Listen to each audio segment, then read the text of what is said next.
ॐ अज्ञानतिमिरन्धस्य ज्ञानाञ्जनशलाकया चक्षुरुन्मिलितं येन तस्मै श्रीगुरुवे नमः। श्रीचैतन्यमनोभीष्टं स्थापितं येन भूतले स्वयं रूपः कदा मह्यं ददाति स्वपदान्तिकम्।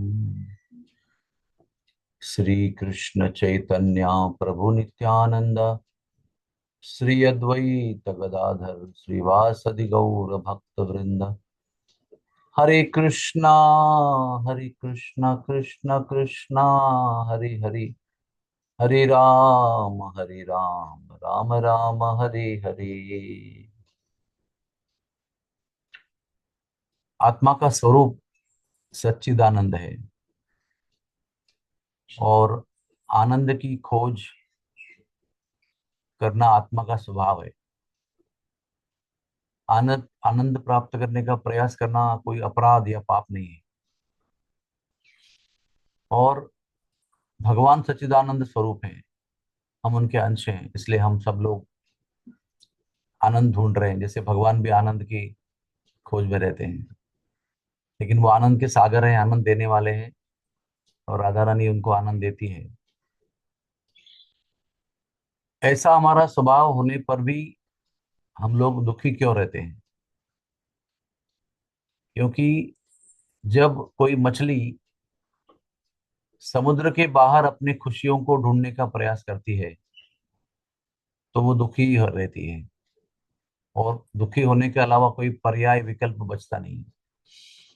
उसी प्रकार से राधा और कृष्ण इस दायरे के बाहर जाकर स्वतंत्र रूप से जब कोई जीव आनंद की खोज करता है तो उसके गोद में केवल दुख ही आता है।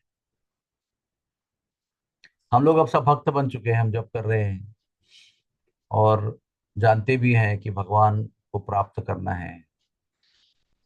फिर भी हमारे जीवन में दुख कब आते हैं? जब हम भगवान को छोड़कर अपने स्वतंत्र स्वार्थी प्लेटफॉर्म पर कुछ करने का प्रयास करते हैं। कभी कभी हमको ये विश्वास नहीं होता कि हम भी ऐसे कर रहे हैं। लेकिन जब हम कोई पद की अपेक्षा में हैं, या कोई मठाधीश बनना चाहते हैं, या कोई कंट्रोल बनना चाहते हैं, या किसी आध्यात्मिक क्षेत्र में कोई अधिकारी बनना चाहते हैं, या अनुयायियों को बढ़ाना चाहते हैं, अपना पद और कीर्ति बढ़ाना चाहते हैं, तो सूक्ष्म रूप से तो हम अ, भगवान के लिए कर रहे हैं। स्थूल रूप से भी भगवान के लिए कर रहे हैं, लेकिन आंतरिक उद्देश्य जो है वो अपने लिए है। ऊपर से नाम भगवान का है, लेकिन अंदर से उद्देश्य अपने स्वार्थ के लिए है। जो भौतिक विश्व में हमें पद कीर्ति अनुयायी प्राप्त करने की इच्छा थी, वो अभी हम आध्यात्मिक जीवन में उसी इच्छाओं को पूर्ण करने का प्रयास करते हैं। और जब तक ये सूक्ष्म संघर्ष चलते रहता है, और किसके साथ चलता है संघर्ष? वो भगवान के साथ चलता है, क्योंकि ये सब पद कीर्ति ऐश्वर्य सब भगवान का है। इसलिए हमारे जीवन में हम भक्ति करते हुए भी दुखों का सिलसिला चलते रहता है। जब पूर्णतः हमारा जीवन भगवान के लिए समर्पित हो जाएगा तो फिर ये दुखों का आना जाना बंद हो जाएगा। और दुख भी ऐसे होते हैं, जब तक हम अपने स्वार्थ के चश्मे से उसको देखते हैं, तो घटनाएं जब हमारे स्वार्थ के लिए प्रतिकूल होती हैं तो उसको हम दुख कहते हैं। और जब हम अपना स्वार्थी चश्मा निकालते हैं और भगवान का चश्मा पहनते हैं, और जब घटनाएं हमारे आध्यात्मिक जीवन के लिए अनुकूल होती हैं, तो भौतिक स्तर पर दुख होने पर भी आध्यात्मिक स्तर पर हम आनंद का अनुभव करते हैं। तो ये चेतना जो है ना, ये उस चश्मे की तरह है।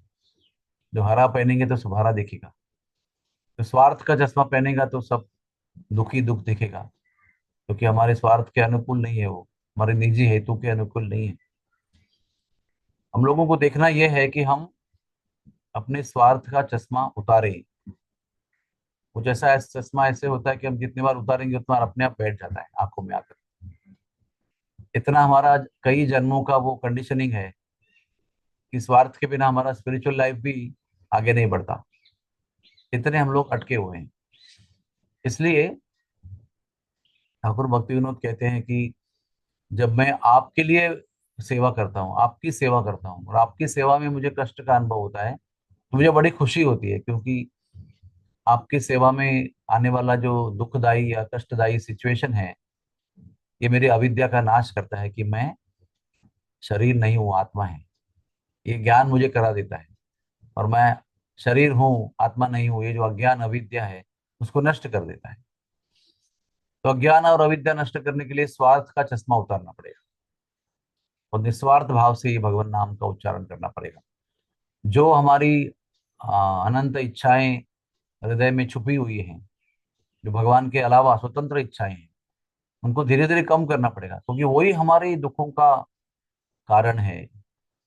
जैसे घर के कोने में, अगर समझो बिस्तर के पिछले वाले कोने में अगर कोई सड़ता हुआ अन्न रखा हो, तो घर में आप कितनी भी स्वच्छता करेंगे, कितना भी स्प्रे मारेंगे, तो भी आपको वो बदबू आती रहेगी, क्योंकि वो जब तक कोने में छुपा हुआ सड़ा हुआ सड़ता हुआ अन्न आप नहीं निकालेंगे, तब तक वो घर की कमरे की बदबू नष्ट नहीं होगी। उसी प्रकार से कोने कोने में छुपे हुए, जिसको हम जानते हैं और जानते भी नहीं है, ऐसी स्वार्थी इच्छाएं जब तक हृदय में छुपी हुई है, तब तक आपके जीवन में दुख की बू, दुख की दुर्गंध आती रहेगी। इसलिए हम लोगों को प्रामाणिकता से जप करना है, और कृष्णेर संसार कोरी छाड़ी अनाचार, जो भी प्रपंच करना है, संसार करना है, वो कृष्ण के लिए करना है, और अपने लिए नहीं करना है। केवल जब कृष्ण के लिए संसार करेंगे तो ही आनंद का अनुभव होगा, नहीं तो दुखों का सिलसिला चलता रहेगा, जन्म मृत्यु की श्रृंखला भी चलती रहेगी, आना जाना भी चलता रहेगा। इसलिए आप लोगों को, हम लोगों को, सबको, हम सबके लिए विनती है, कार्तिक का महीना है, जब करेंगे तो भगवान के लिए कीजिए। अपना सारा स्वार्थ उसमें निहित है। जब भगवान के लिए जब करते हैं, तो भगवान अपने सारे योगक्षेम का, सुख का अरेंजमेंट कर देते हैं।